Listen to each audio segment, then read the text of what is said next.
Hey, it's Catherine with resinobsession.com, and today I'm going to show you a couple different techniques to finish your resin jewelry.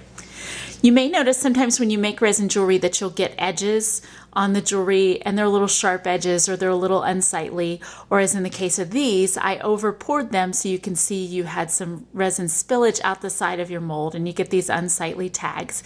And maybe you're wondering, how can we get rid of those? Well, there's a couple different techniques we can try today.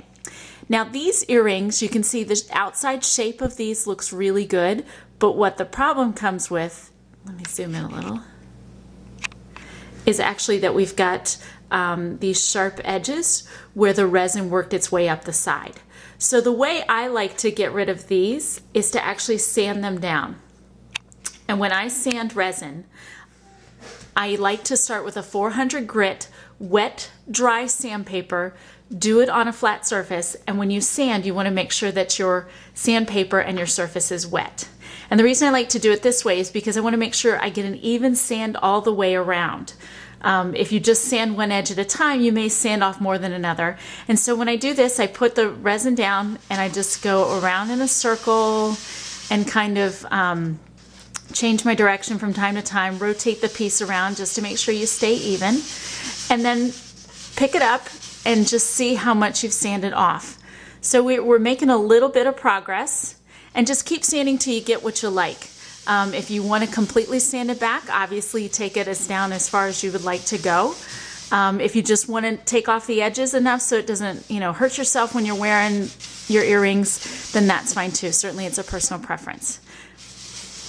So keep sanding until you get what you like. I'm starting here with a 400 grit sandpaper. If you want a smoother finish, once you get it sanded down, then you can use something like a 600 or even larger number grit to get it. So comparing these, you can see we've taken off our edge just a little bit here. This is the one that hasn't been sanded. This is the one that has. And so you can see we've made a little bit of a difference. At this point, if you wanted to stop, if you're okay with this, then you can. Otherwise, you would keep going and keep sanding.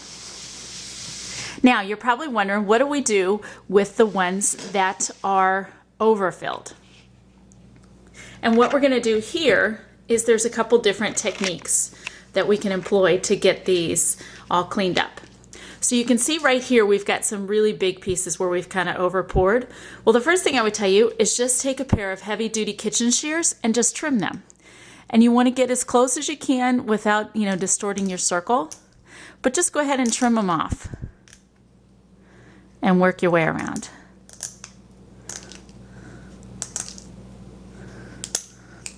So once you've got it trimmed up some that you're ready to go, then your other option too is also to use the sandpaper.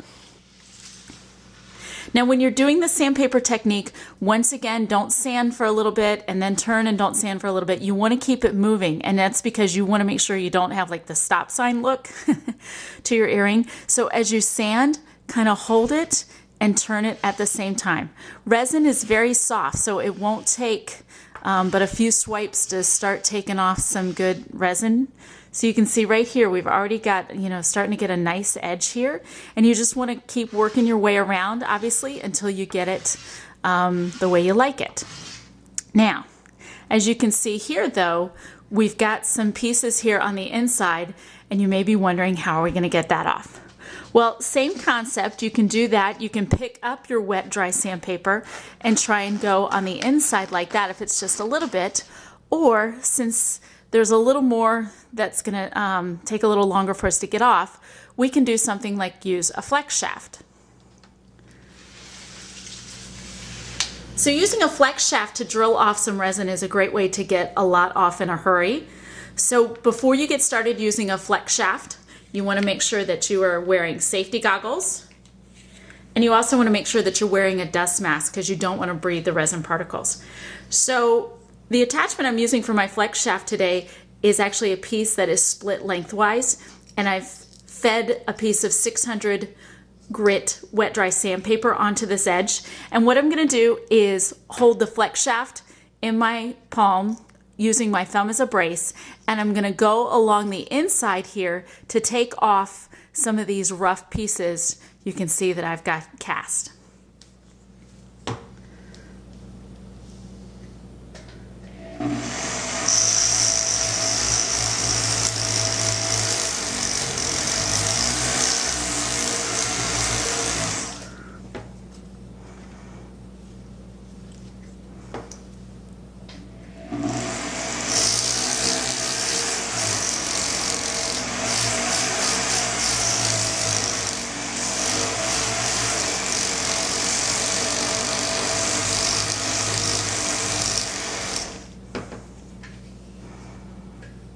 So there you go. You can see we've already taken off some good points.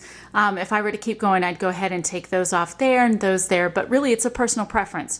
Once you get it looking the way you like it, then stop. Now you might notice that you have some other tight cracks and crevices that you need to get some resin off of.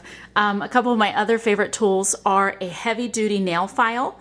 You can get these at a beauty supply store, and they're great for just taking off a little bit of resin in one spot where you just need to touch it up a little bit.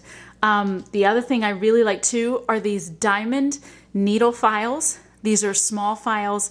They have little diamonds embedded on them. They can sand down stuff in a hurry, and as you can see, they can really get into some tight cracks and crevices. So that gives you another option for getting some resin off. If you have any other questions about how to finish up your resin projects, leave your questions in the box below. Stop by the resinobsession.com blog and jewelry making forum. We're happy to help you with your resin casting questions. Thanks for stopping by today.